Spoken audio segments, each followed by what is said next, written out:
Hi everybody and welcome to Beyond Politics. There's an interesting development happening in government. There's so many problems that are occurring in South Africa. Physical, mechanical, infrastructural problems. But it's very interesting to be a politician or to be a key decision maker. I mean, you're sitting there in your offices and you have your nice allowances and salary and you think, what can we do today to improve the country? Does infringing freedom of speech top your list? Well, to them definitely, because a lot of podcasters are attacking them directly, and I think it must hurt.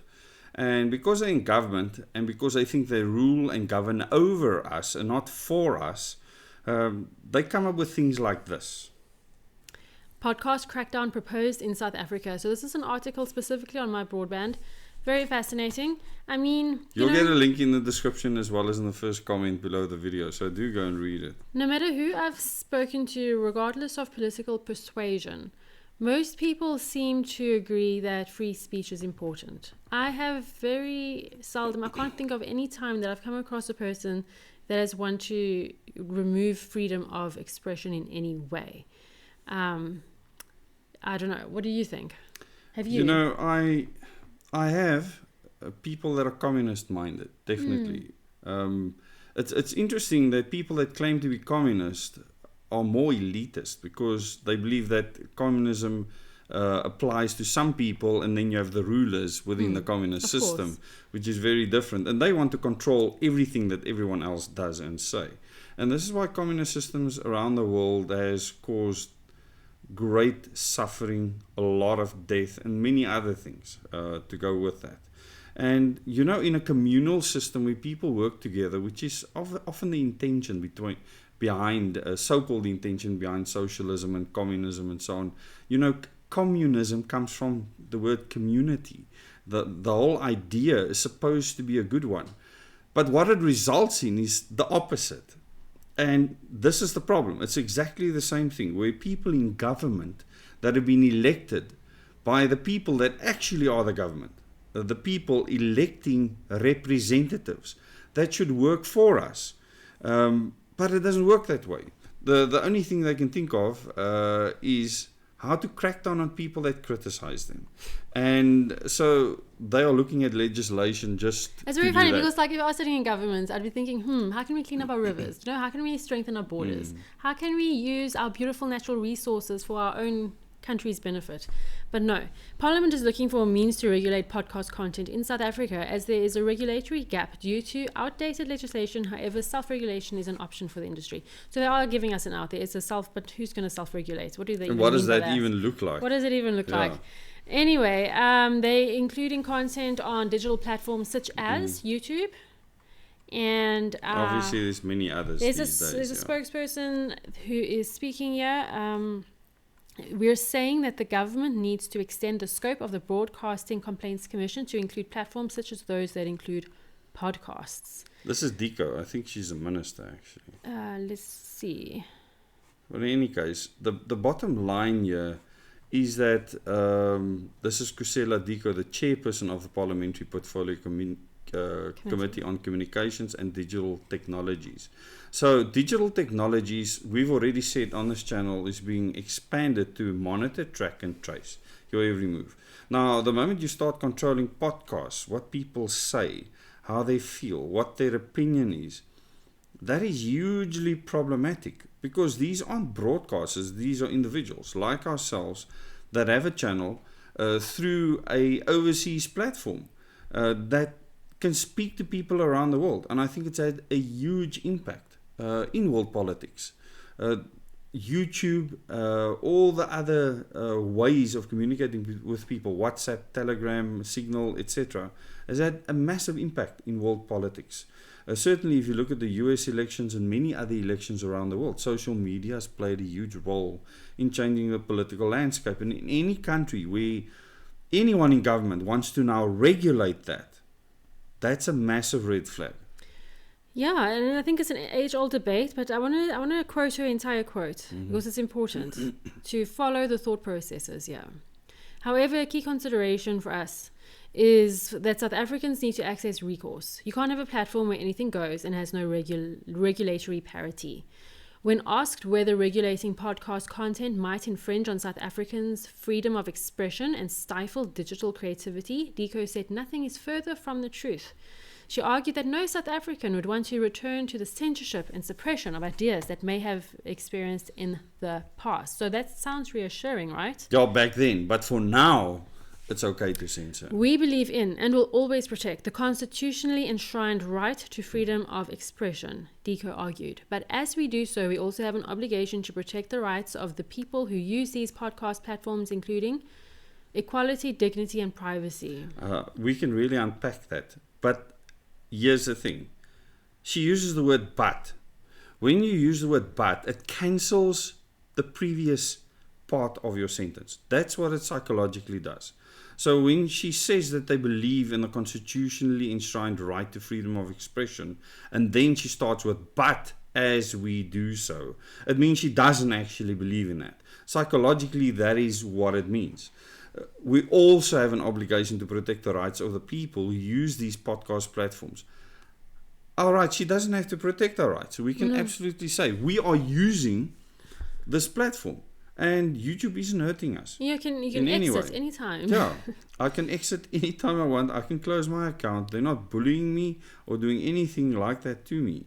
So it is disingenuous for her to say that. She's not speaking of consumers here. The last important thing she says here, she says that the government would want to regulate these platforms because they are being used for harmful expression. Here we go. So she's just literally negated everything she said before. Does she even comprehend properly? I don't think so. I think she needs to go back to school. And I do want to insult her on that. I think it's important because this is the whole point of me having a freedom of expression. She doesn't understand that she's contradicting herself here. So who decides what is harmful expression? That is very broad and dangerous to make a statement like that. Well, that's the problem. There's so much room for interpretation. What is harmful expression? Sometimes people are just mean and bullies online. I always say as adults... There's legal recourse for that. As there is legal recourse, but as adults you can always just click away. If I don't like a video, 100%. I just go watch another one. So I think YouTube itself, because she brings up YouTube itself has its own regulations, and it will not allow you to put forward certain content that would perhaps incite mass violence or anything like that. So YouTube already has those restrictions in place.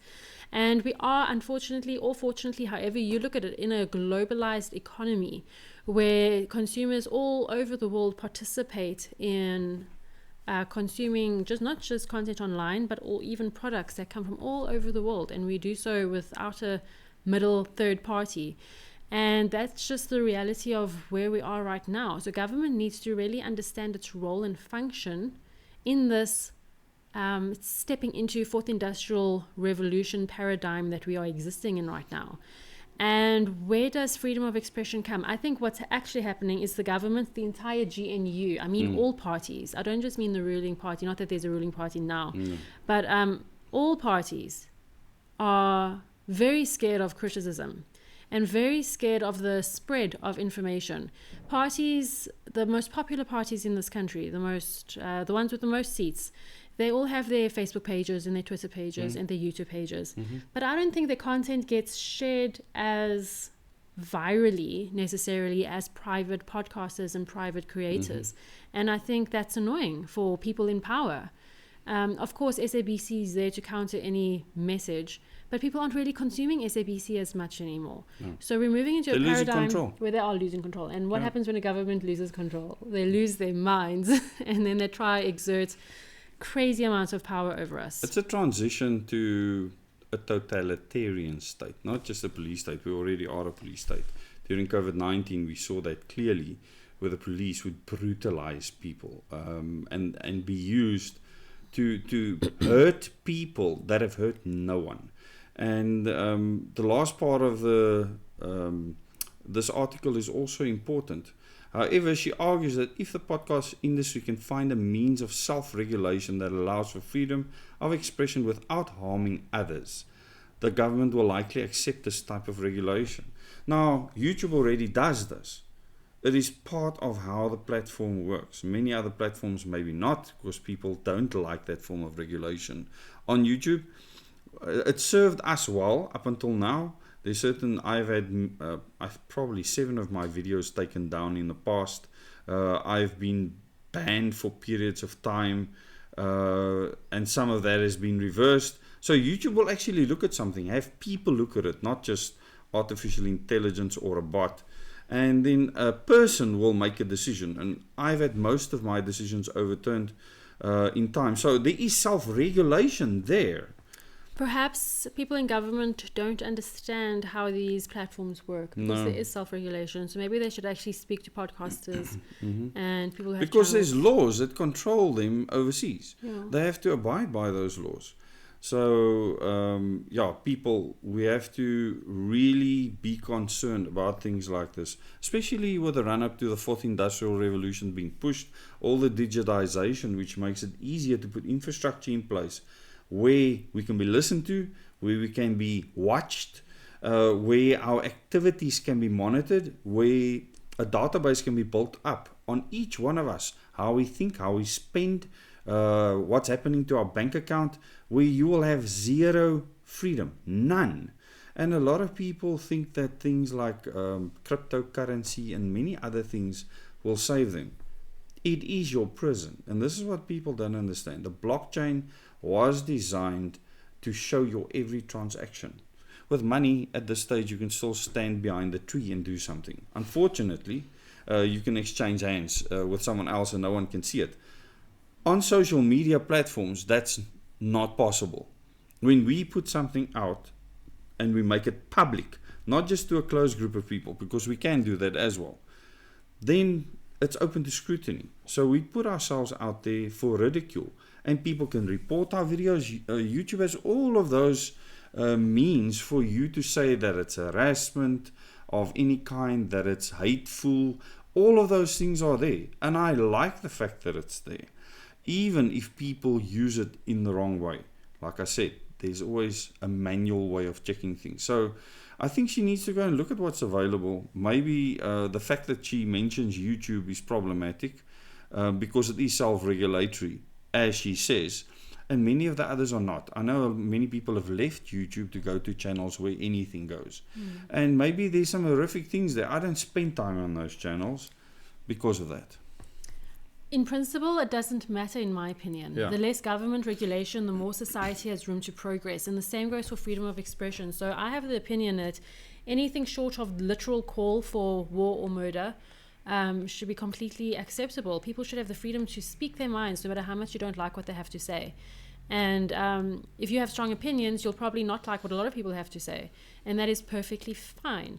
And I think if we have it out and just hash out what's on our mind without worrying about government censorship, I think the country will improve a lot faster. We just speak our minds, get everything off our chests, say what we want to say, not be regulated by governments, and then watch society flourish. And I'm sure people are worried about terrorism or, I don't know, rogue radical groups doing something to the country. There are laws that cover that. There are systems in place already within our police service. There are already systems in place to mitigate against that. And honestly, the more freedom you give them, the more rope you give them to hang themselves, is the way I see it. So freedom of expression should be protected at all costs. The more freedom society has, the faster it will improve. The more government tries to infringe on our freedoms, the further we'll fall back into complete uselessness, which is just where we pretty much are now. So we know that many laws have already been used to even jail people for what they have said on social media. So I don't understand how she's trying to marry the two. We have laws that cover people saying hateful things or whatever that have been tried in court. So I don't see why they need to have a self-regulatory anything within the industry when the platforms are already fulfilling that purpose. And the fact that they're talking about it, and if you look at the headline, podcast crackdown proposed in South Africa, that's what it is. It's a crackdown on podcasts that speak out against the government, that speak out against things like our flawed constitution that needs upgrades, that speak out against our freedoms being taken away, with many laws and bills being proposed. And I think government has a huge problem with that. The elephant in the room is that 2029 is around the corner, and the top 3 or 4 parties, no, excluding the top third party, the top 2 and 4th party and others are losing more and more votes and more support. So I think it's this dash to try hold on to whatever control that they can still have. But the system is changing. There's an opportunity to change the system, the electoral system in South Africa, the government system in South Africa. With your participation, we can change those things. And these kind of articles can be a thing of the past. I really look forward to a day when South Africa has a government that is shrinking continuously over time, and where individuals are so on the ball when it comes to public participation in all its ways and forms, that no government would ever think about exerting unnecessary control over the citizens. Hopefully we can get there, but that'll depend on you and your mindset. And hopefully you realize the value in being an active citizen and not acting like a subject that just mindlessly consumes all the time. We have to be active citizens, which means becoming knowledgeable, being empowered with that knowledge and taking action. And if you don't want to do that, like Lauren said earlier, then you deserve the government we have.